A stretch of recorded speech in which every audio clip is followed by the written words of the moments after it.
Assalamualaikum warahmatullahi wabarakatuh. Selamat datang. Kali ini Kang Slamet akan membawakan kisah yang berjudul My Ghost. Cerita ini ditulis oleh Ayah Emily. Dan sebelum kita masuk ke ceritanya, buat kalian yang belum subscribe channel ini, tekan tombol subscribe-nya terlebih dahulu dan tekan tombol notifikasinya agar kalian tidak ketinggalan romansa lainnya dari Kang Slamet. Gak usah berlama-lama lagi, langsung saja kita masuk ke ceritanya. My Ghost. Satu mengarah kening dan dua lainnya mengincar dada. Sementara itu sikap tubuhku tetap tenang. Malah kini jemariku bergerak mengambil 3 peluru yang melayang itu satu persatu dengan tangan kiri, lalu diletakkan di atas tangan kanan yang terbuka. Suara terkesiap dari lelaki di depan sana sama sekali tidak mengganggu. Kalian tidak mau menyuruh bos kalian keluar? Baiklah. Lalu dalam gerakan tiba-tiba yang bahkan aku sendiri tidak bisa menduganya, Arvin bergerak melempar ke 3 peluru itu sekaligus. 2 peluru langsung menghantam bahu 2 orang, sementara 1 peluru mengarah pada dinding kaca tebal di belakang sana, hingga terdengar suara keras memukakkan telinga akibat kaca pecah. Para lelaki yang semula berjumlah 12 dan kini tersisa 10 orang yang masih berdiri tegak, tampak saling pandang dengan perasaan gentar. Tapi itu tidak lantas membuat mereka mundur lalu lari ketakutan. Mereka langsung menghujami kami dengan tembakan bertubi-tubi. Namun tidak ada satupun yang mengenai tubuhku. Arvin hanya mengibaskan tangan membuat peluru-peluru itu berubah arah, mengenai seluruh ruangan dan beberapa kembali pada si penembak. Dalam suasana gaduh itu tampak kelebatan bayangan beberapa orang setengah berlari menuju pintu di sudut seberang ruangan. Lokasinya agak tersembunyi dari bagian depan penthouse tempat kami berada, hingga bisa saja mereka melarikan diri tanpa ketahuan. Namun sayang, aku melihat mereka dari sudut mata saat Arvin tengah fokus pada para penembak. Arvin di sana, teriakku dan berniat menunjuk, tapi tentu saja tidak ada gerakan yang bisa aku lakukan. Arvin menoleh lalu mengumpat kesal. Dalam satu kibasan dia menepis orang-orang itu bagai lalat hingga terlempar menghantam dinding dan perabotan. Dia berniat melarikan diri melalui tangga darurat. Geram Arvin seraya mempercepat langkah menuju pintu di sudut ruangan yang ternyata menuju tangga darurat. Kenapa dia berniat kabur? Jika benar dia hantu yang berhasil merebut tubuhmu, bukankah seharusnya dia lebih kuat untuk melawanmu? Kami sudah tiba di depan pintu, namun pintunya tidak bisa terbuka dengan mudah. Sepertinya dikunci dari luar, tapi tentu itu bukan masalah bagi Arvin. Dengan sekali sentak, daun pintu lepas dari engselnya dan langsung terbuka lebar. Sepertinya sekarang aku tahu kenapa dia bersikeras membuatmu keluar dari apartemen ini. Dia takut kau membantuku keluar dari sana dan membuatku berdekatan dengannya, seperti yang kau lakukan sekarang. Memangnya kenapa? Tampaknya jika tubuh kami dekat, semua ingatanku pelan-pelan akan kembali, dan mungkin ragaku akan melemparkannya keluar, sedang jiwaku yang akan kembali ke sana, ke tubuh asalnya. Bagaimanapun tubuh yang dia gunakan bukan tubuhnya sendiri, dan dia mengambilnya secara paksa. Tentu akan ada penolakan. Tapi apa sebelumnya kau tidak pernah mencoba masuk ke tubuh orang lain yang menyewa apartemen itu? Sudah kucoba, tapi tidak bisa. Hanya kau yang bisa kurasuki. Ternyata seperti itu. Sekarang aku tidak heran lagi kenapa si hantu Arvin sangat ingin aku keluar dari apartemen yang aku tempati. Tangga yang harus kami lewati sangat banyak. 4 orang itu, yang salah satunya merupakan hantu Arvin, sudah jauh di bawah kami. Tapi dengan tenang Arvin mengikis jarak. Dia melompati susunan tangga lalu mendarat di bawah, membuat kami kini hanya berjarak beberapa meter di atas hantu Arvin. Tembak dia! Dengan patuh 3 orang pengawalnya berhenti lalu berbalik seraya menghujami kami dengan peluru. Masih sama tenang seperti tadi. Arvin mengibaskan tangan menyingkirkan peluru-peluru itu. membuat ketiga penembak terbelalak kaget. Sadar lawan mereka memiliki kekuatan aneh yang tidak akan bisa mereka lawan. Dua orang langsung berhasil kabur dan memutuskan menyusul hantu Arvin. Tapi satu orang dengan berani tetap berdiri tegak. Kedua tangan menggenggam pistol dengan mantap lalu melepaskan tembakan. Tentu lagi-lagi ini bukan hal sulit bagi Arvin. Tapi tiba-tiba kelebat ingatan kembali menghantam kami. Kali ini kami seperti berada di kamar mandi menatap cermin. Pantulan sosok Arvin di dalam cermin menatap dengan marah sambil melontarkan umpatan-umpatan yang menyakitkan pendengaran. Aku memeki kesakitan. Kali ini bisa kurasakan dengan jelas seluruh tubuhku yang terjatuh di atas tangga lalu terguling sejauh 2 anak tangga. Seluruh tubuhku terasa sakit, tapi yang paling sakit di bagian pundak, tempat peluru tadi bersarang. Kalian cepat kembali. Terdengar seruan dari bawah sana, tapi aku tidak bisa lagi memperhatikan. Nafasku terengah-engah sementara pandanganku mulai berkunang-kunang. Bahkan saat derap langkah kaki terdengar mendekat, kesadaranku perlahan hilang dengan pikiran terakhir. Arvin, di mana kau? Apa aku berhasil kembali ke tubuhmu? Saat tersadar, aku berada di ruang putih yang steril. Kepalaku yang terasa berdenyut dan rasa sakit di sekujur tubuhku membuatku butuh waktu lama untuk menyadari bahwa kini aku berada di rumah sakit. Namun kesadaran itu tidak berlangsung lama karena perlahan semuanya kembali gelap. Aku tidak tahu sudah berapa lama aku ada di rumah sakit ini saat berhasil mendapatkan kesadaranku kembali. Tubuhku masih terasa sangat lemas dan tak bertenaga. Saya mohon sebentar saja. Tidak bisa. Lalu tak ada lagi yang bisa aku dengar. Semuanya terasa berdengung. Hingga akhirnya kegelapan kembali menelanku ke dalam jurang terdalam. Aku mengerang akibat terasa kering di tenggorokanku. Namun kegelapan tak juga mau menyingkir dari penglihatanku, membuatku lagi-lagi hanya bisa mengerang. Haus. Aku sudah sadar. Panggil dokter ya. Suara-suara itu familiar, tapi otakku yang berkabut tak bisa langsung mengenalinya.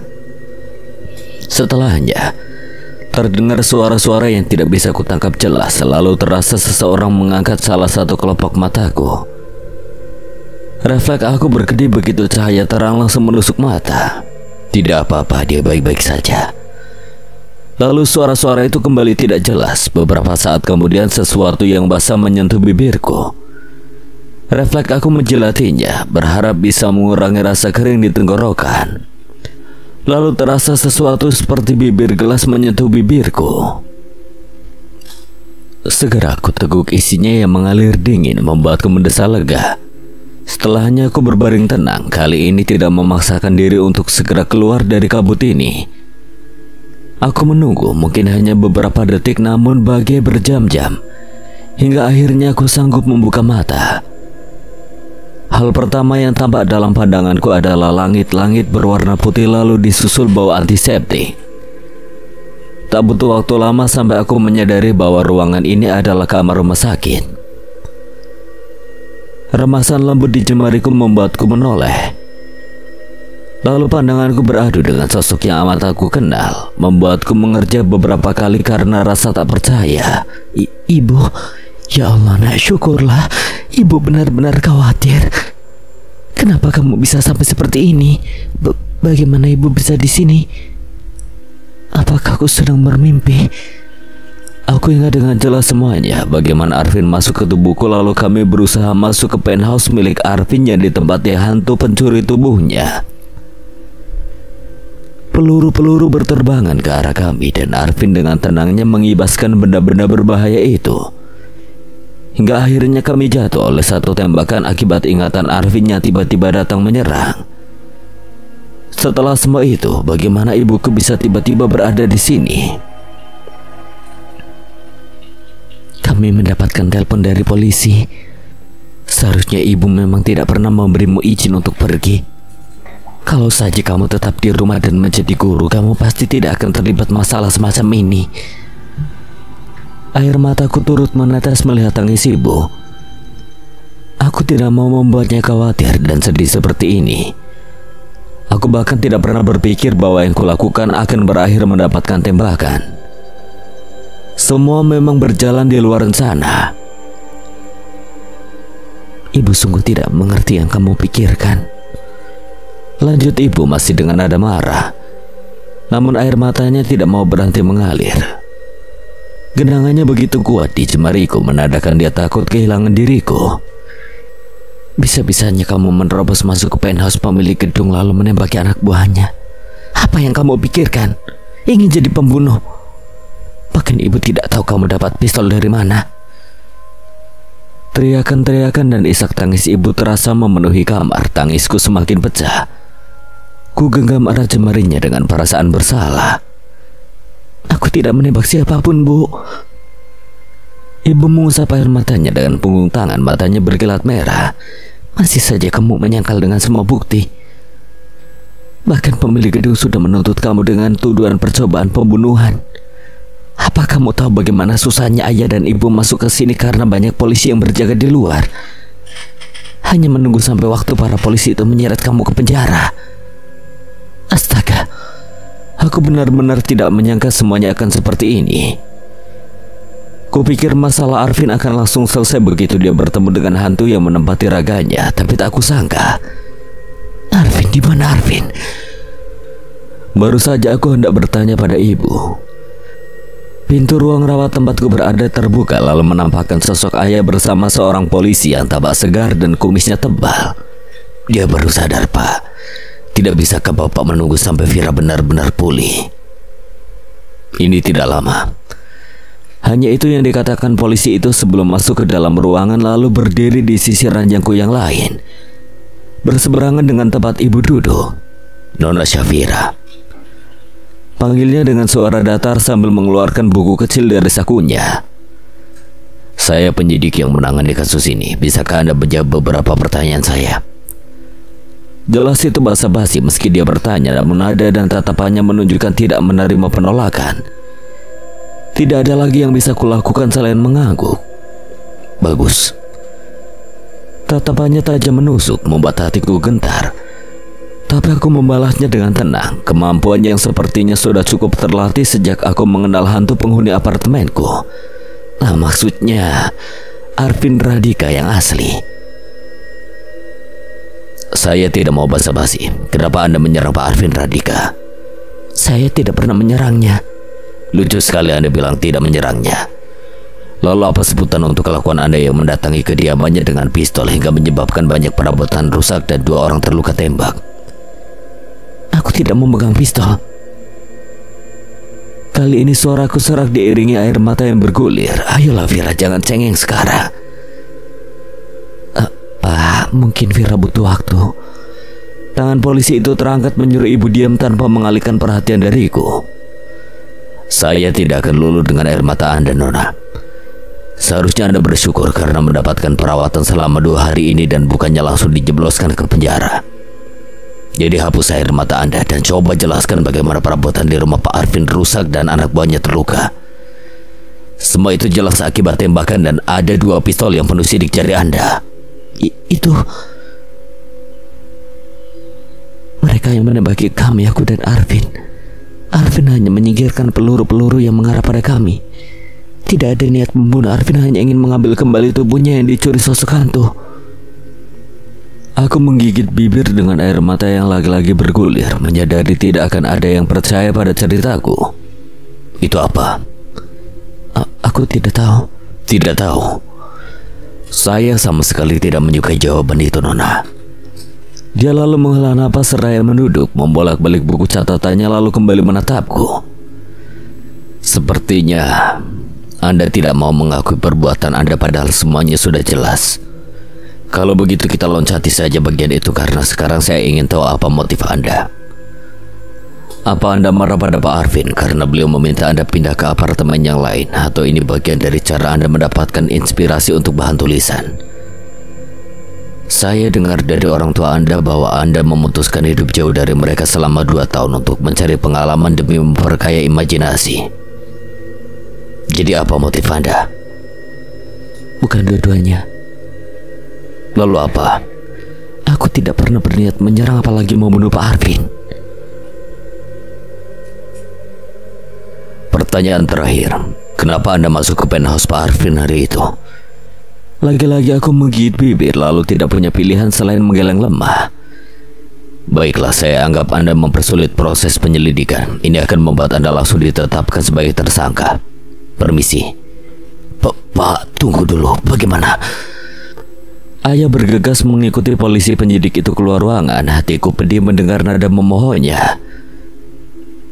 Sepeninggal mereka, suasana dalam kamar hening. Ibu masih menggenggam jemariku namun memilih bungkam. Seolah tidak tahu lagi hendak berkata apa. Tidak lama kemudian pintu terbuka kembali. Lalu ayah masuk dengan raut lesu. Dia mendekati ranjang tempatku berada, lalu duduk di kursi yang tadi ditempati polisi penyelidik. Sebaiknya kamu berlutut di depan pemilik gedung memohon belas kasihannya agar mencabut tuntutan.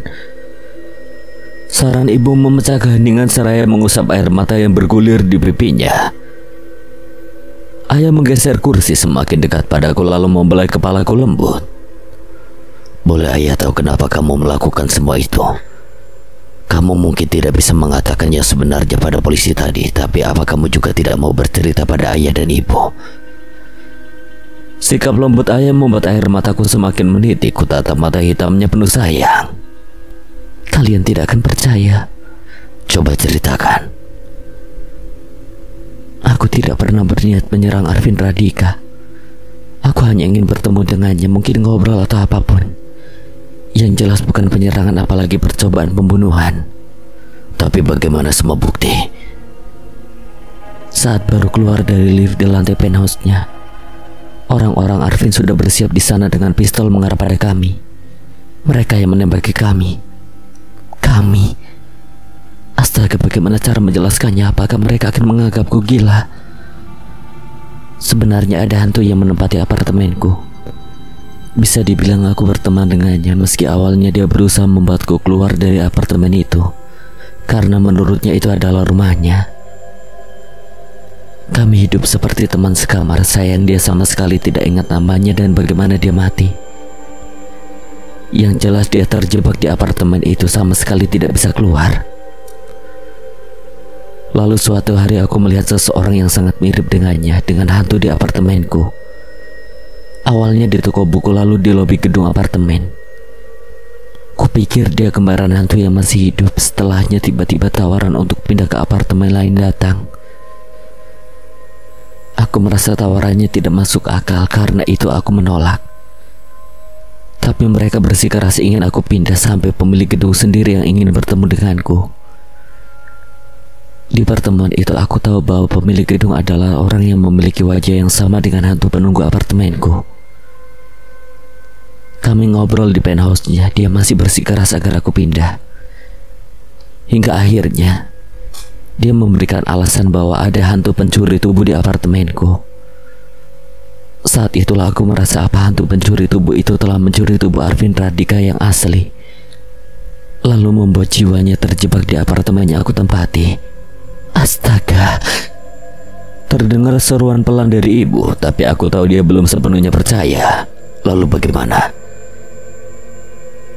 Semuanya semakin terasa aneh saat Arvin mengirim anak buahnya untuk menyeretku keluar dari apartemen.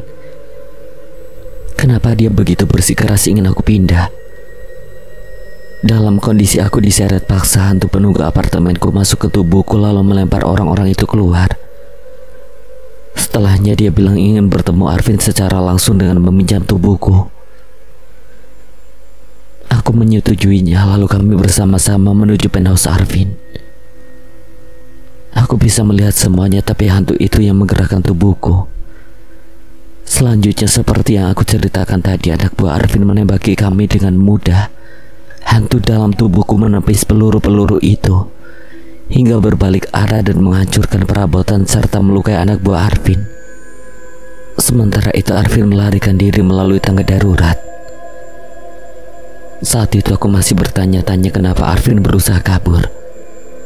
Padahal kami tidak berniat buruk. Ternyata jika hantu itu dekat dengan tubuh Arvin, ingatannya kembali, dugaan kami benar.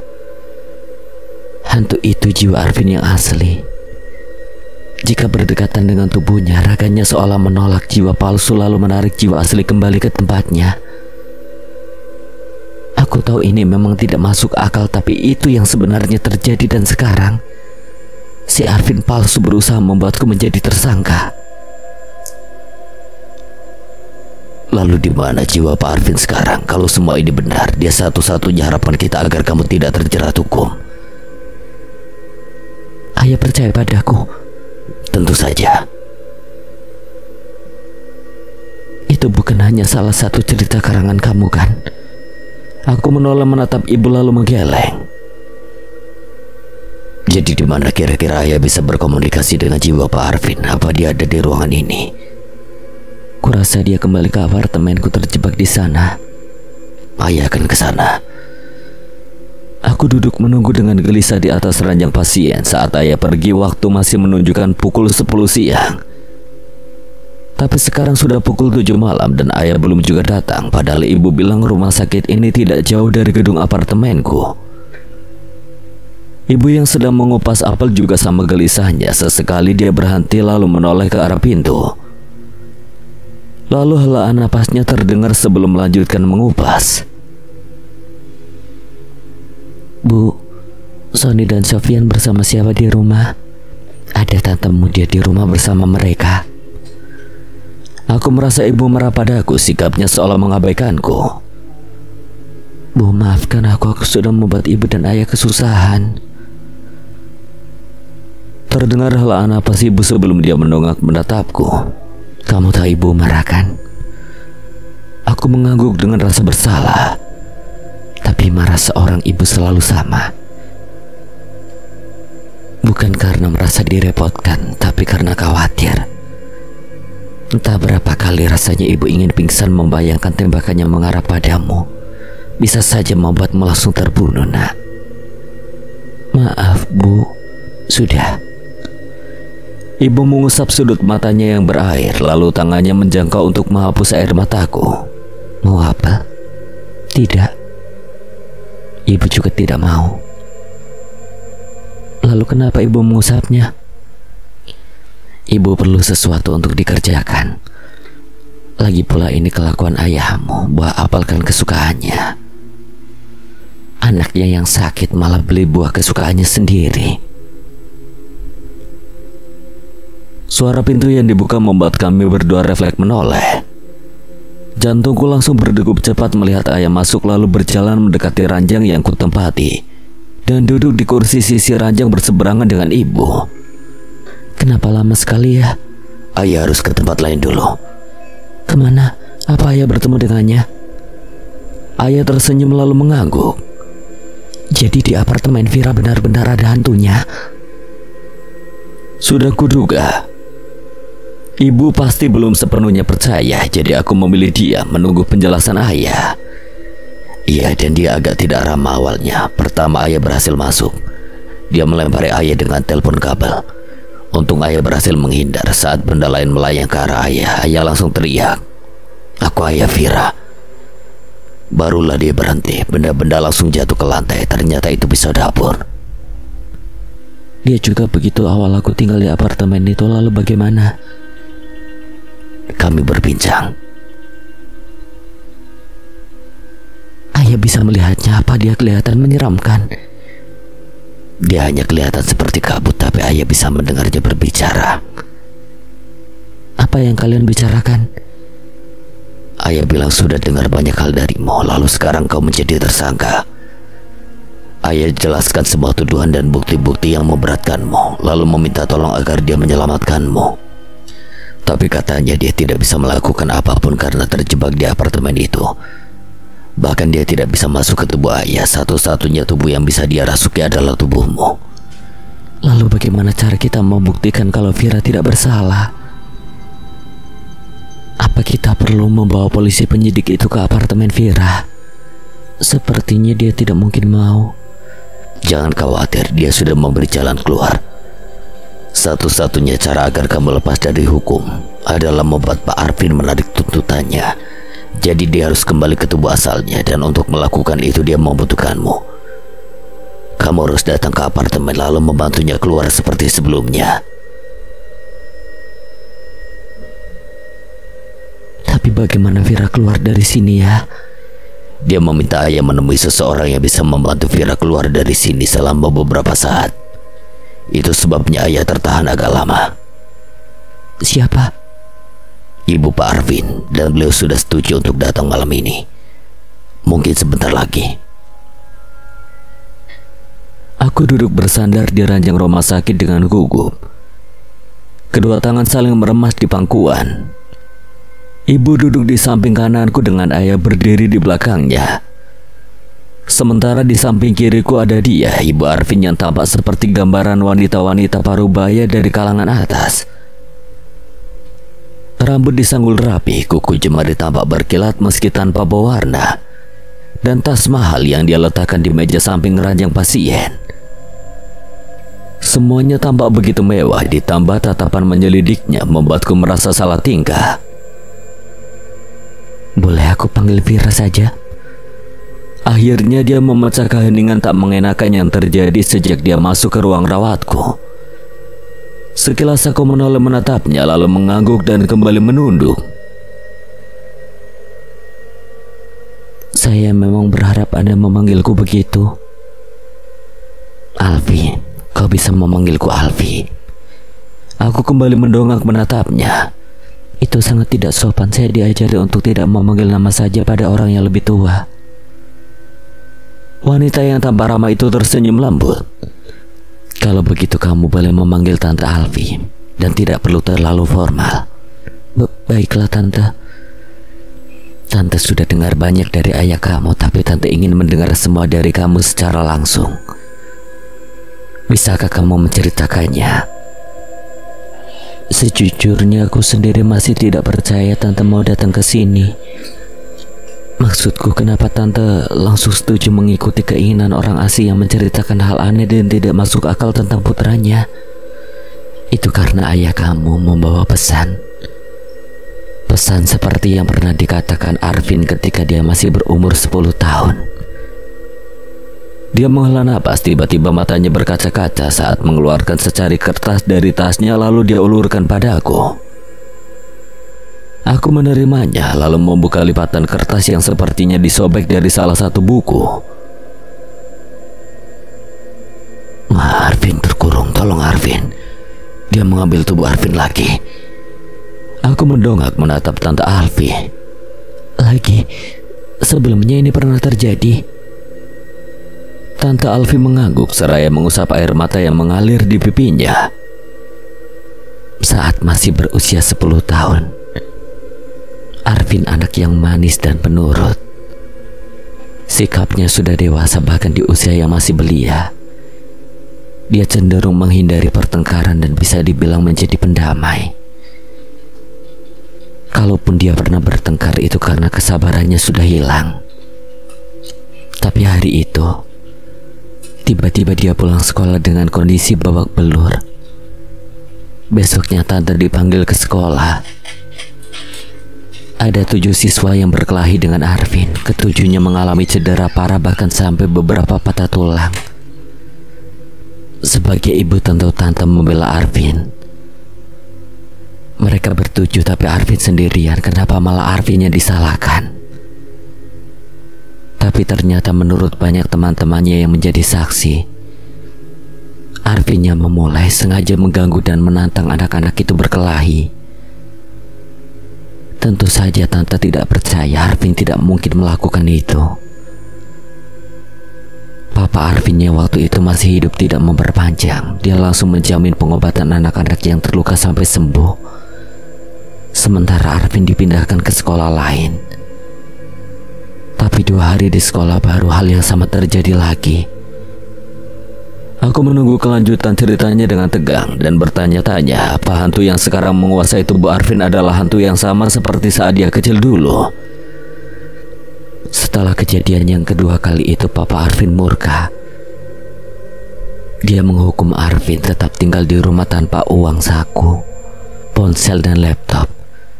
Benda-benda yang bisa membuatnya terhubung dengan dunia luar. Sama sekali tidak ada rasa bersalah di wajahnya.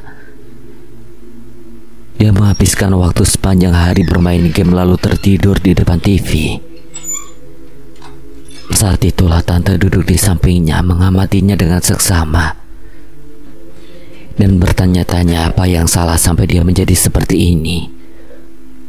Lalu tiba-tiba dia membuka mata menatap tante dengan mata berkaca-kaca. Dia bilang, "Ma, Arvin terkurung, tolong Arvin, di sini gelap, Arvin takut." Lalu tiba-tiba dia tertidur lagi dengan air mata bergulir di pipinya. Dengan panik tante membangunkannya, tapi tatapannya berubah lagi. Asing. Sesuatu yang baru tante sadari, padahal insting tante sebagai seorang ibu sudah merasakan perbedaan itu sejak beberapa hari sebelumnya. Dia menatap tante dengan dingin seraya bergumam, "Ganggu saja," lalu pergi ke kamarnya. Setelah itu tante langsung memberitahu Bapak Arvin dan kami menemui seorang pemuka agama. Ternyata katanya yang menguasai tubuh Arvin saat itu adalah hantu kembarannya. Dia membantu agar jiwa Arvin yang asli kembali menguasai tubuhnya. Tapi katanya dia tidak bisa menghancurkan hantu itu, hanya membuatnya tertidur. Menurutnya hantu itu terbentuk akibat dendam dan iri. Jika dua perasaan itu hilang, maka sosoknya pun akan hilang. "Tunggu, Anda bilang kembaran?" "Iya, tapi kondisi bayi Arvin sangat lemah. Kata dokter, bayi Arvin menyerap semua nutrisi dalam kandungan dan tidak menyisakan untuk saudaranya.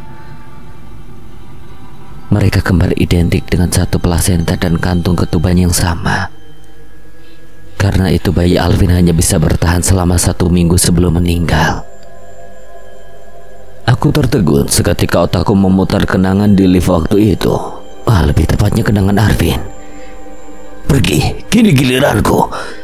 Kau sudah cukup menikmati kebahagiaan dengan menjadikanku sebagai tumbal. Sekarang waktunya kau pergi." Refleks aku menutup mulutku dengan kedua tangan. Jadi itu sebabnya dia berkata begitu. Berkata apa? Saat Arvin meminjam ragaku lalu kami mendatangi penthouse-nya. Kami seolah tersesat dalam kenangan yang sempat hilang dari ingatannya. Salah satunya mengenai sosok hantu yang mencekiknya. Hantu itu berkata, "Sudah cukup kau menikmati kebahagiaan dengan menjadikanku sebagai tumbal. Sekarang kau harus pergi." Ternyata begitu. Alvin dendam pada Arvin. Dia pikir Arvin penyebab kematiannya. Padahal Arvin juga tidak bisa disalahkan. Bayi hanya bertindak sesuai instingnya untuk bertahan hidup. Tante Alvin mengangguk, seraya lagi-lagi menyeka air matanya. Tapi sepertinya Alvin tidak mau menerima hal itu. Sudah kuduga ada yang salah sejak sikap Arvin berubah. Dia jadi dingin dan menjaga jarak meski tidak ada lagi laporan bahwa dia menyakiti seseorang. Aku takut dia melakukannya, namun tidak lagi terang-terangan. Menutupi semua itu dengan memanfaatkan koneksinya. Jadi Anda menyadari perubahan sikapnya? Ya, sejak 2 tahun yang lalu. Sudah selama itu? Tidak ada kejadian aneh yang tampak jelas seperti saat dia berusia 10 tahun. Jadi tante pikir ada masalah pekerjaan yang membuatnya tertekan, hingga sikapnya berubah dingin. Tidak pernah tante sangka bahwa laki-laki ini perbuatan kembarannya. Pasti Arvin sangat ketakutan di apartemen itu. Tante sangat menyayangi mereka berdua. Alvin dan Arvin sama berharganya di mata tante. Tapi jika takdir sudah menggariskan seperti ini, manusia hanya bisa menerima. Karena itu tante tidak bisa membiarkan perbuatan Alvin menyakiti Arvin. Arvin harus kembali ke tubuh asalnya. Tolong bantu Arvin, karena dari cerita ayahmu, kaulah harapan kami satu-satunya.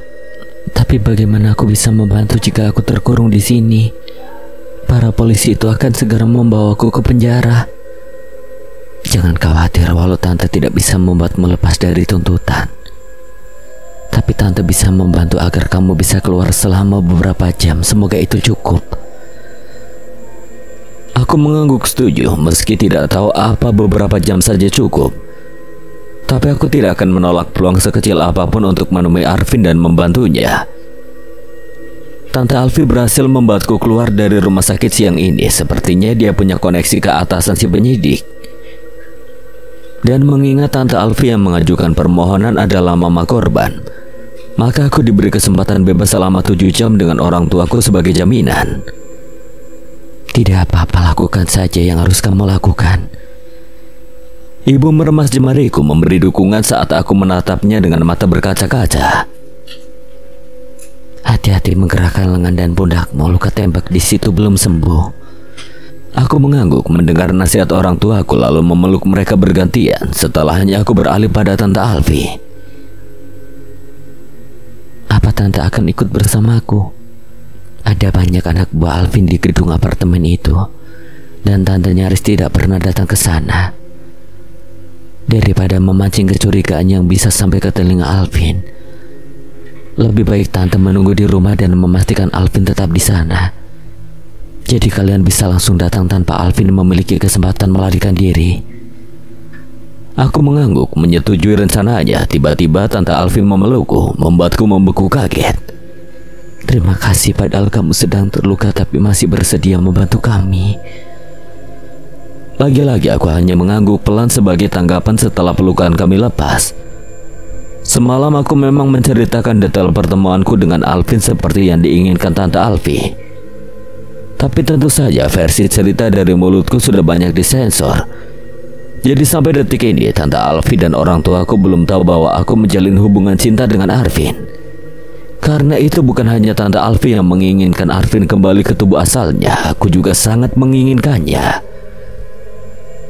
Setelah perpisahan singkat kami, aku bergegas menuju gedung apartemenku menggunakan taksi yang dipesankan oleh Tante Alfi. Hanya butuh 5 menit dan aku sudah sampai, tapi bagiku waktu 5 menit terasa sangat lama karena sedang dikejar waktu. Saat ini jam sudah menunjukkan pukul 1 siang, jadi sebelum jam 8 malam aku sudah harus kembali ke rumah sakit. Sambil menahan sakit di pundak yang mulai terasa berdenyut, aku berjalan memasuki pelataran gedung apartemen. Tapi baru saja hendak melewati ambang pintu, tiba-tiba segerombolan lelaki bersetelan jas hitam, seperti anak buah Alvin yang menyerang waktu itu menghampiriku. Seketika aku membeku dengan jantung bertalu, menatap 8 orang itu yang langsung mengepung.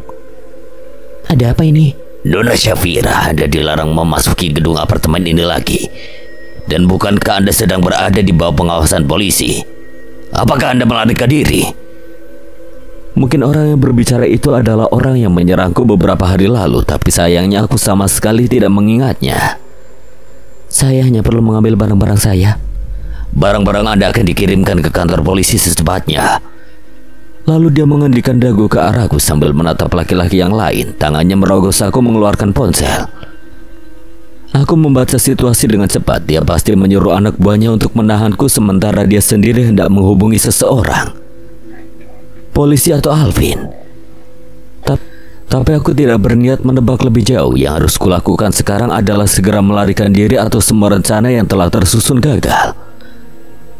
Segera aku mempertaruhkan keberuntunganku dengan menabrak seorang lelaki lalu meraih pistol yang tampak jelas terselip di pinggangnya.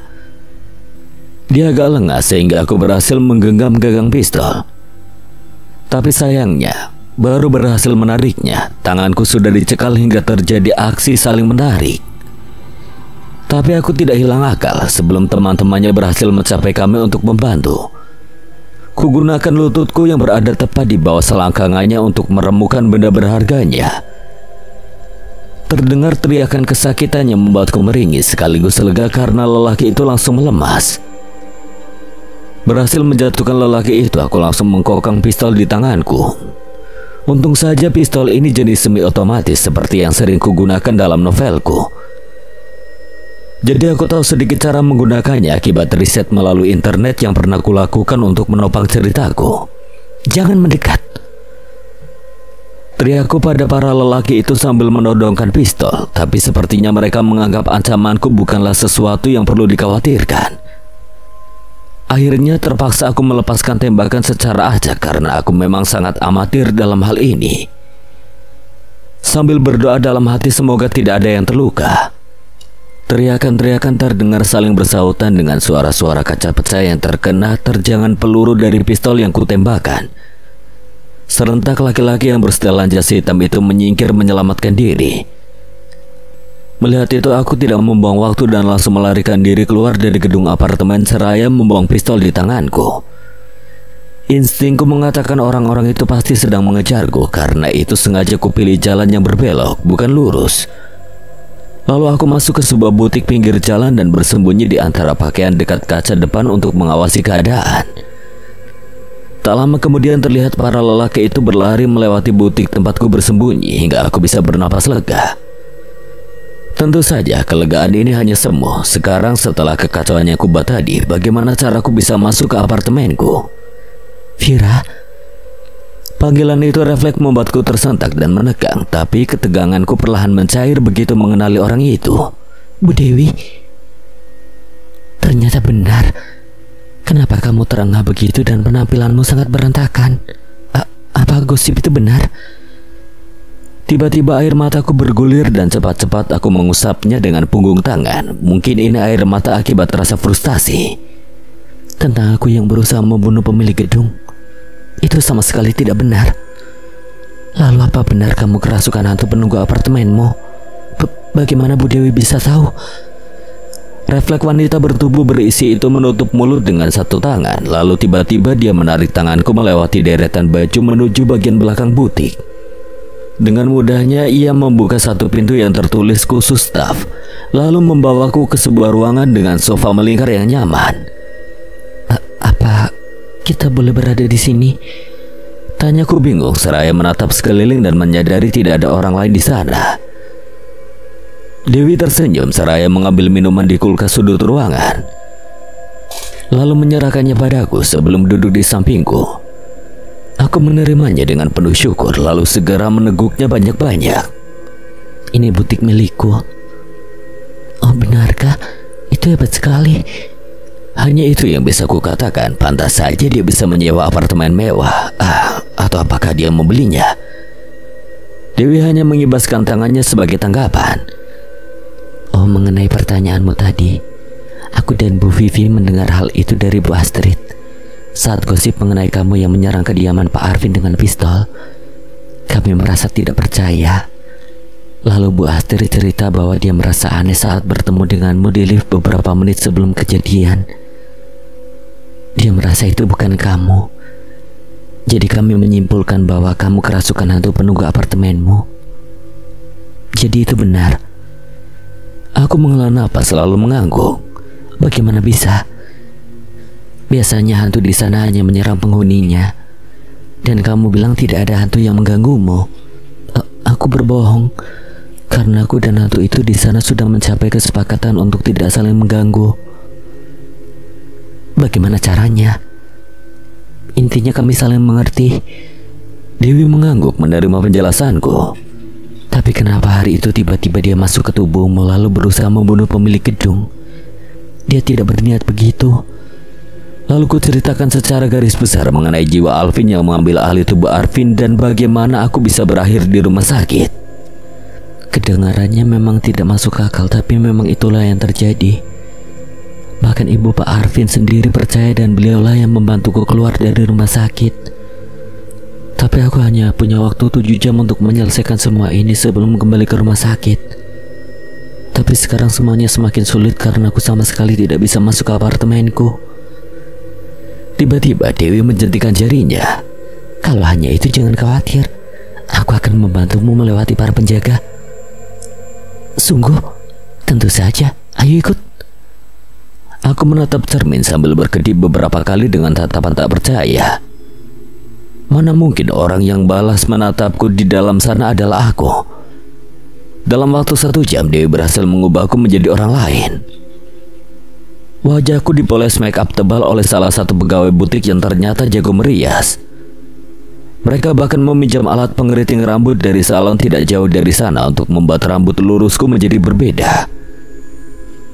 Setelah semua itu, Dewi meminjamkanku pakaian sejenis coat ala Korea dan melilitkan shawl di leherku hingga menutupi dagu. Buat hidungnya agak memerah seperti orang flu. Dek, kamu akan pura-pura menjadi keponakanku yang datang berkunjung tapi terserang flu dalam perjalanan. Aku hanya mengangguk sebagai tanggapan.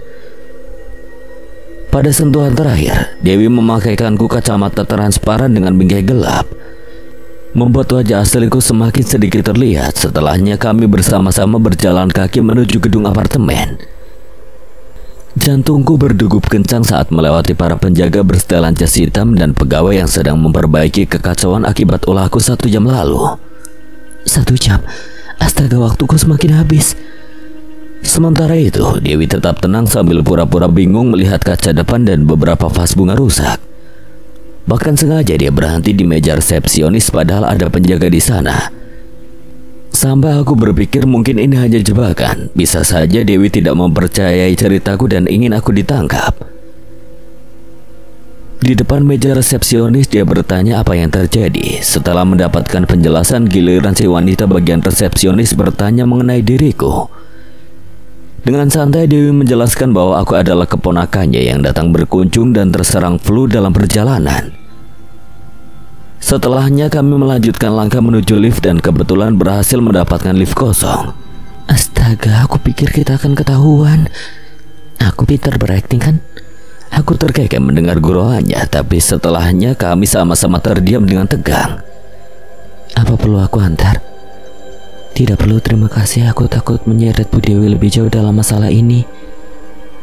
Aku tidak menunggu tanggapan lagi, hanya mengangguk penuh rasa terima kasih lalu bergegas menuju apartemenku yang masih menggunakan kunci manual.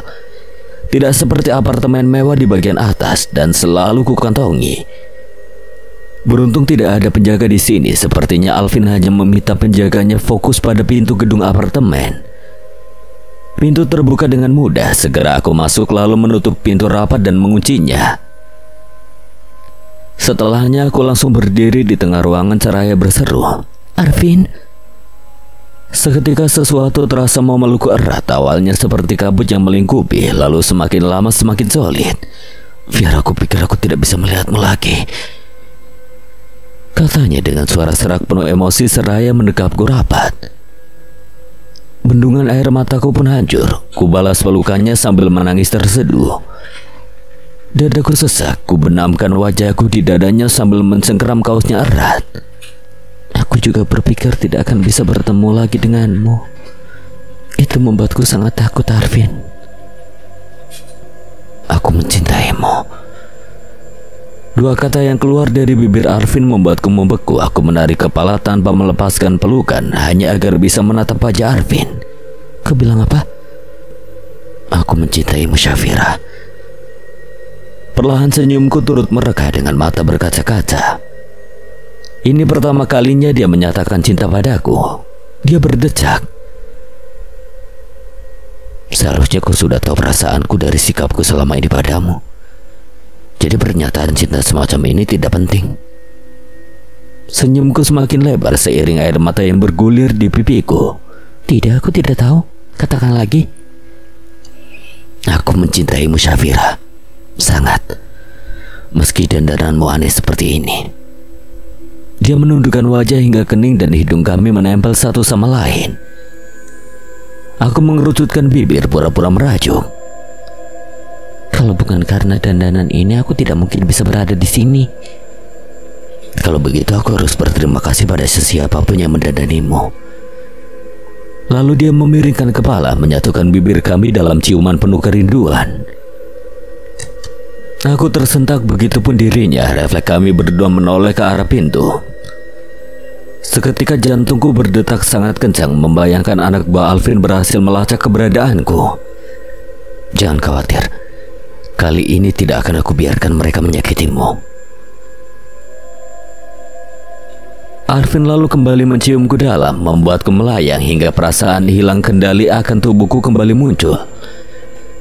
Kali ini semua terasa lebih cepat. Saat membuka mata, aku tahu tubuhku sudah berada dalam kuasa Arvin.